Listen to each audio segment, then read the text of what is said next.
pourquoi nous parlons-vous aujourd'hui de la stimulation psychosociale dans le cadre de la prise en charge des enfants sévèrement malnutris?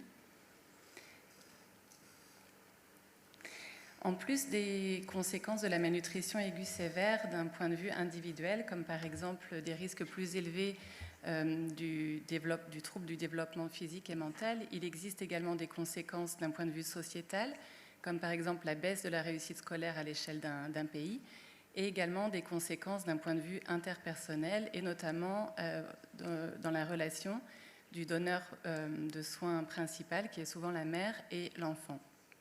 En effet, dans le cas d'enfants sévèrement malnutris, on constate souvent une dégradation de la santé mentale maternelle, avec par exemple l'apparition de troubles anxieux ou dépressifs, et il est également plus difficile de prodiguer les soins à des enfants malnutris, ceux-ci étant souvent plus apathiques ou irritables.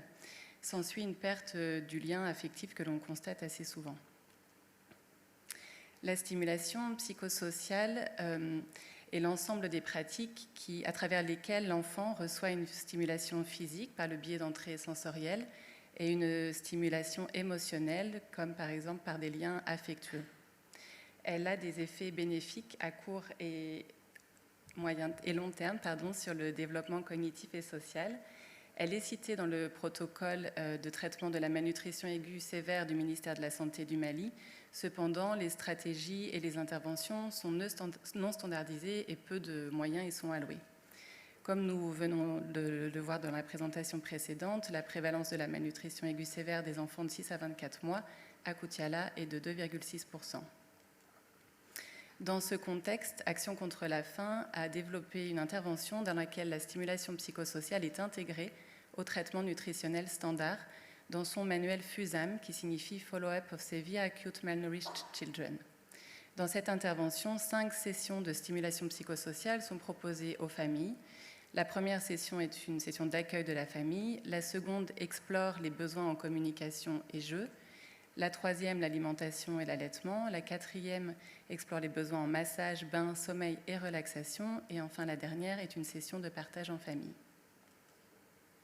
L'objectif principal de notre étude était d'évaluer la faisabilité et l'acceptabilité de l'intégration d'une intervention de stimulation psychosociale dans le cadre du programme nutritionnel de Koutiala pour les enfants âgés de 6 à 23 mois atteints de malnutrition aiguë sévère.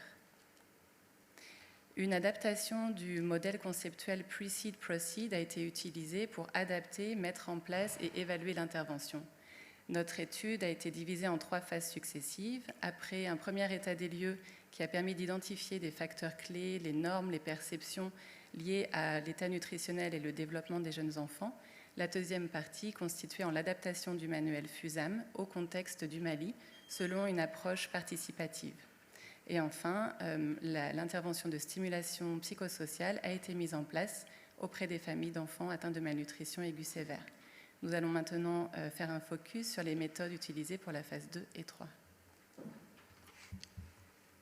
L'adaptation du manuel s'est faite selon une approche type de la recherche-action participative. Donc, 3 comités ont été mis en place, regroupant environ une cinquantaine de personnes avec des profils différents. Donc, il y avait un comité consultatif, un comité élargi et un comité restreint. Ainsi, les décideurs locaux, des agents de santé responsables de la prise en charge de la malnutrition, des parents d'enfants ou encore des chefs de village ont été invités autour des sessions de travail pour adapter le manuel FUSAM au contexte socio-culturel de Koutiala. L'étude a eu lieu dans 2 centres de santé communautaires appuyés par MSF et à l'hôpital MSF de Koutiala. Ont été inclus dans l'étude les enfants âgés de 6 à 23 mois, suivis dans l'un des sites d'études pour la prise en charge de la malnutrition aiguë sévère, donc accompagnés d'une personne d'âge de 16 ans ou plus. Nous allons maintenant passer à une partie des résultats préliminaires. Cette diapositive illustre le processus de la recherche-action participative, au cours de laquelle des réunions ont eu lieu de manière hybride et grâce à l'aide de notre partenaire local, Omar de l'ONG Ahmed, qui nous fait le plaisir d'être présent parmi nous aujourd'hui. Le processus de la recherche-action participative a abouti à 3 types de résultats. Donc, le manuel a été adapté au contexte de Koutiala en prenant en compte les pratiques et coutumes locales. Par exemple, la manière de faire les salutations ont été modifiées. Des recommandations sur la mise en place de l'intervention ont aussi été faites par les comités. Par exemple, l'intégration d'une cérémonie de lancement où les chefs de village et les leaders communautaires étaient conviés.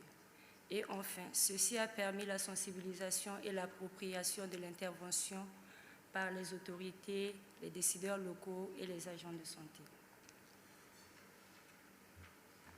En ce qui concerne la phase 3 de l'étude, donc l'intervention elle-même, celle-ci a eu lieu du 6 février au 25 mai 2025.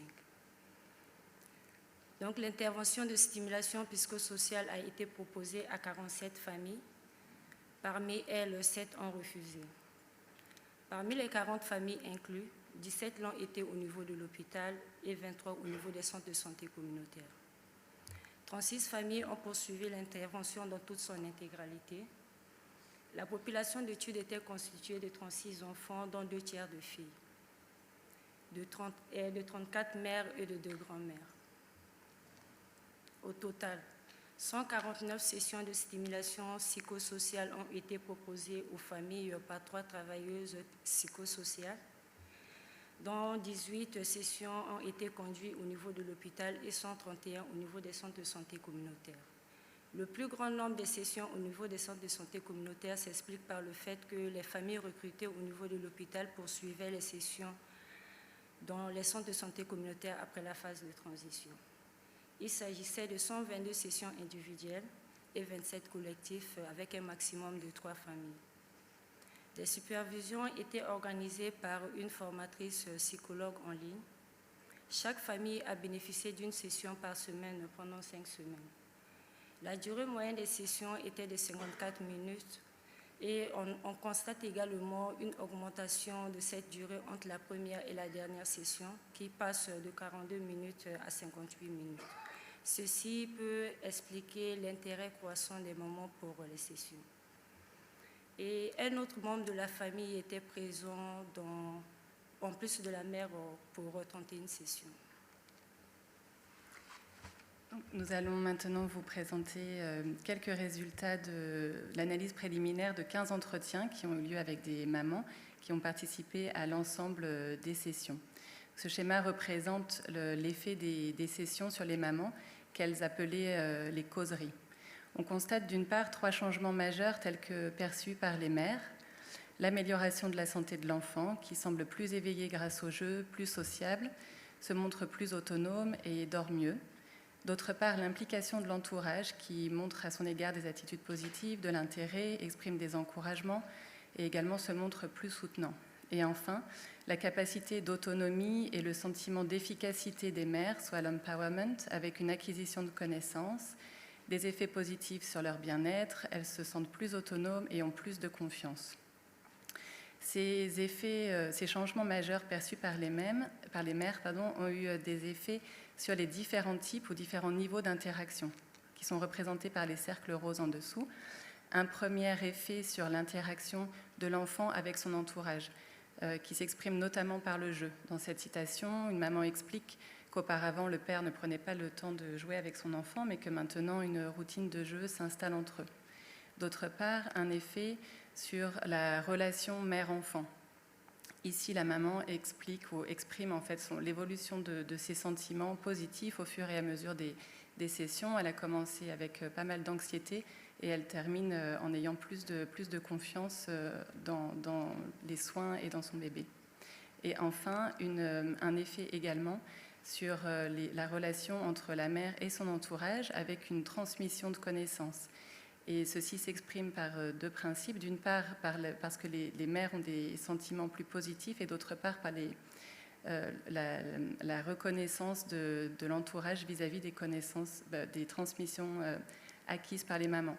Ici, la femme raconte qu'après chaque session, elle partageait le contenu des sessions avec sa coépouse et son mari. En résumé, on constate que l'acceptabilité des sessions s'est fait selon un processus d'évolution des différents types d'interactions. En d'autres termes, les mamans ont trouvé que la stimulation psychosociale devenait de plus en plus acceptable au fur et à mesure des sessions, car elles voyaient les changements positifs qui en découlaient. En conclusion, donc par rapport à la partie 2, nous avons trouvé que la collaboration avec les différents membres des comités pour l'adaptation du manuel avait été tout à fait réussie. Les membres du comité avaient vraiment la volonté de trouver des solutions ensemble en impliquant la communauté. On avait l'impression que la malnutrition devenait davantage la préoccupation de tous et pas seulement des mères. Par rapport à la phase 3 et la faisabilité et l'acceptabilité de l'intervention, nous sommes également, les résultats se montrent tout à fait encourageants, bien que tout à fait pour l'instant encore préliminaires. Donc nous continuons les analyses sur la faisabilité et l'acceptabilité, avec notamment l'analyse des entretiens avec les agents de santé et des informateurs clés. Nous avons commencé des actions de plaidoyer auprès des autorités de santé pour la mise à l'échelle de l'intervention, et nous travaillons également à la proposition d'un cadre pour pouvoir reproduire cette intervention de stimulation psychosociale dans d'autres contextes ou d'autres projets. En ce qui concerne l'implication opérationnelle, notre recommandation est d'intégrer l'approche StimNut comme composante systématique des programmes nutritionnels afin de soutenir la guérison des enfants sévèrement malnutris. Ce serait impossible de nommer tout le monde, mais nous voudrions vraiment remercier du fond du cœur l'ensemble des personnes qui ont participé de près ou de loin à cette étude. Merci beaucoup.